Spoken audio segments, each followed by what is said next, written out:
17장 7절에서 10절의 말씀을 저와 여러분이 한 절씩 교독하시겠습니다. 너희 중 누구에게 밭을 갈거나 양을 치거나 하는 종이 있어 밭에서 돌아오면 그더러 곧 와 앉아서 먹으라 말할 자가 있느냐? 그려 그더러 내 볼 것을 준비하고 띠를 띠고 내가 먹고 마시는 동안에 수종 들고 나는 그 위에 먹고 마시라 하지 않겠느냐? 명한 대로 하였다고 종에게 감사하겠느냐? 이와 같이 너희도 명령받은 것을 다 행한 후에 이르기를 우리는 무익한 종이라 우리가 하여야 할 일을 한 것뿐이라 할지니라. 아멘. 예수님은 오늘 말씀의 본문을 통해서 나로 인해 다른 지체들이 낙심하거나 넘어지는 것을 막도록 낙심하지 않게 강하게 권면하는 말씀입니다.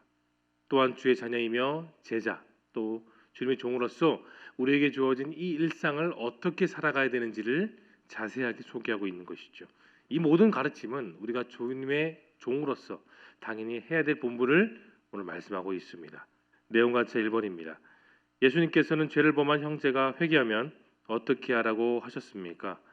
사람은 인생을 살면서 당연히 혼자 살 수가 없겠죠. 다른 사람에게 도움을 주고 또 내가 도움을 받는 그런 인생을 살고 있습니다.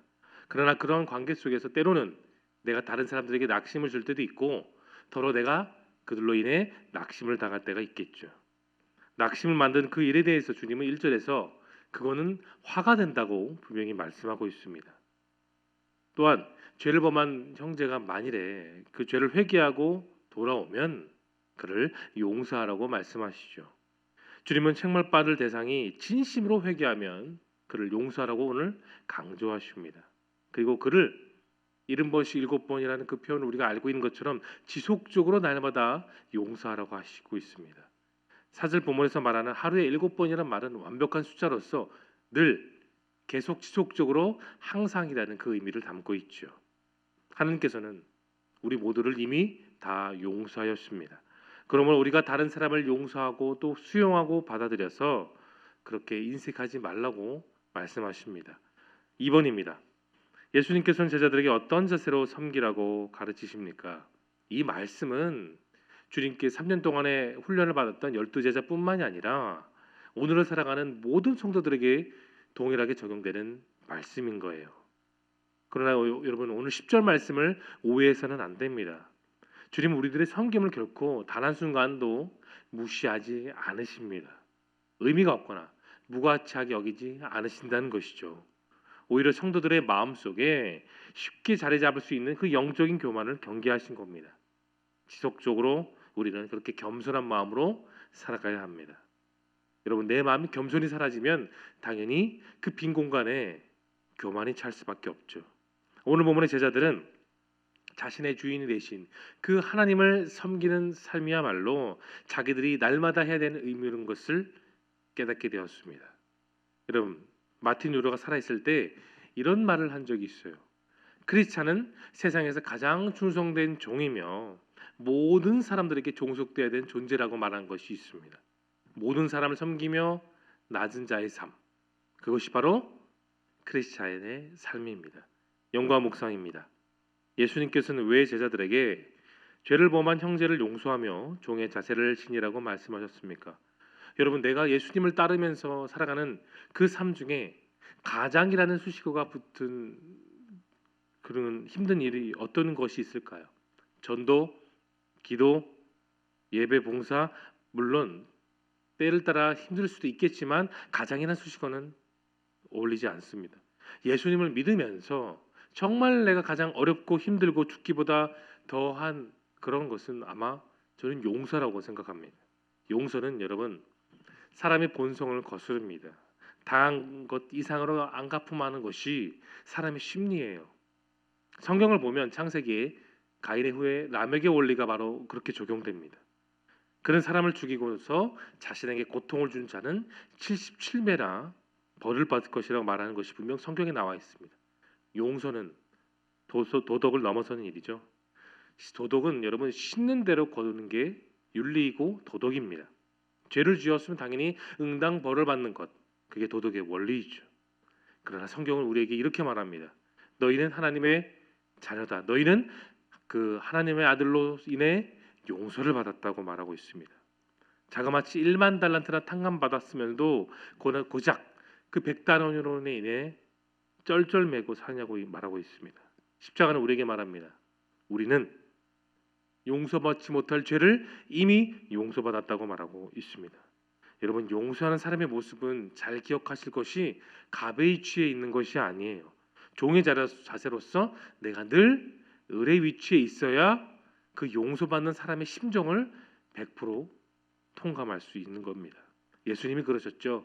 갑의 위치에 있었던 그 하늘 보좌 우편의 자리를 내려놓고 을의 위치에서 이 땅에 내려와 인간의 모습을 갖고 우리를 공감하시고 우리를 위해 친히 그 십자가에서 우리를 위해 죽으셨고 부활하셨습니다. 내가 정말로 주님을 사랑한다면 주님이 나를 구원하셨던 그 은혜가 늘 생동감 있고 역동적으로 살아있음을 믿으신다면 우리는 늘 을의 위치에서 용서하며 살아가야 함을 기억할 수 있길 바랍니다. 느낀 점을 보겠습니다. 제자는 섬기는 종으로 오신 예수님을 본받아 행해야 한다는 그 사실에서 여러분 무엇을 느끼십니까? 여러분, 우리가 섬김의 종이 되려면 우월의식을 버려야 됩니다. 우리는 자신도 모르게 때로는 그 우월한 위치에 있고 싶어합니다.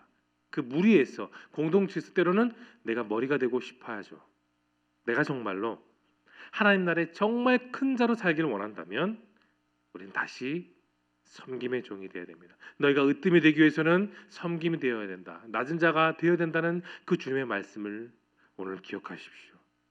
직장에서 대부분 책임자의 역할을 하는 사람들은 섬김을 받는 위치에 있고 또 직원들을 섬기는 위치에 있는 것으로 알고 있습니다.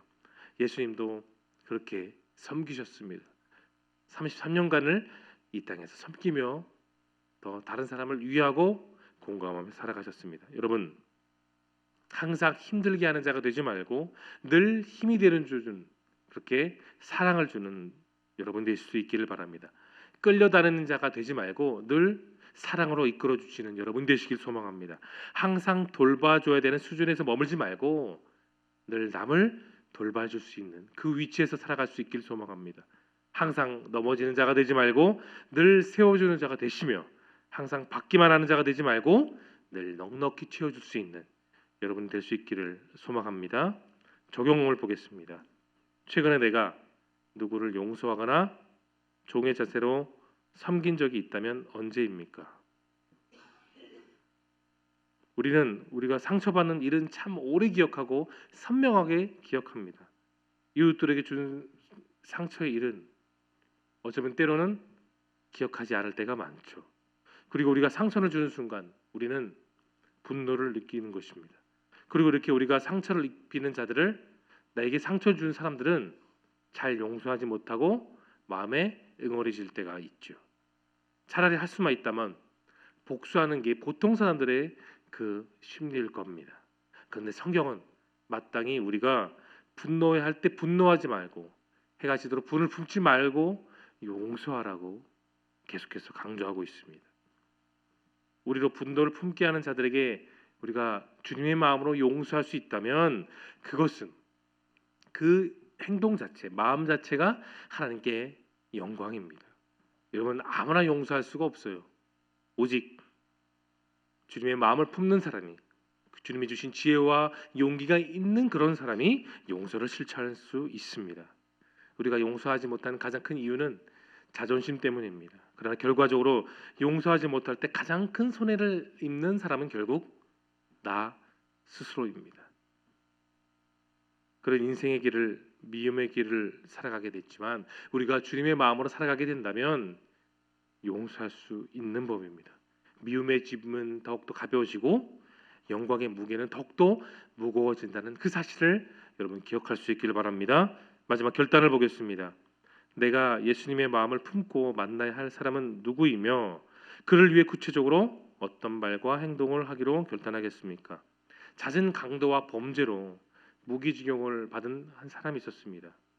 그런데 3년 뒤에 이 세상으로 나왔는데 또 범죄하며 다시 감옥에 들어갔다고 합니다. 그는 그 감옥에서 그런 일기를 썼는데 이렇게 썼다고 합니다.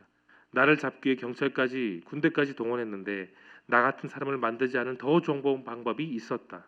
내가 초등학교 때 단 한 번이라도 선생님에게 따뜻한 사랑과 칭찬을 받았다면 나는 이렇게 되지 않았을 것이다. 5학년 때 돈이 없어 학교에 그냥 갔는데 선생님이 너 임마 돈도 없는 놈이 뭐하러 학교에 왔어? 라고 하는 순간 나는 내 속에서 악마를 느꼈다라고 일기를 남겼습니다. 여러분, 어쩌면 일상에서 작은 배려와 관심 그리고 적극적인 사랑의 실천이 이 세상에서 넘친다면 아마 이러한 범죄자는 생기지 않았을 겁니다. 여러분, 예수님의 말씀에 따라 내 주의 지극히 작은 소자들을 사랑하는 마음을 다해 섬기며 살아갈 수 있기를 진심으로 소망합니다. 사람의 마음, 나의 감정이 아니라 오직 예수님의 마음으로 다른 사람을 대하고 을의 위치에서 용서하고 항상 품어준다면 오늘도 우리는 우리의 삶을 값지게 살아갈 수 있을 것입니다. 주님이 보실 때 그저 내가 할 일을 할 뿐이라고 고백하며 섬기는 그 삶 속에서 오늘도 주님과 함께 동행하는 저와 여러분 모두가 될 수 있기를 예수님의 이름으로 축원합니다. 이 시간 함께 기도하며 나가겠습니다. 오늘 들은 생명의 말씀을 기억하며 기도하시고 또 화면에 보이는 기도 제목 사람을 살리고 섬기며 용서하는 마음으로 신앙생활을 할 수 있게 하옵소서. 예수님처럼 형제를 용서하며 무익한 종의 자세로 이웃을 섬기며 살아가게 하옵소서. 교회 모든 일꾼들에게 성령과 지혜와 믿음과 은혜로 충만하게 하옵소서.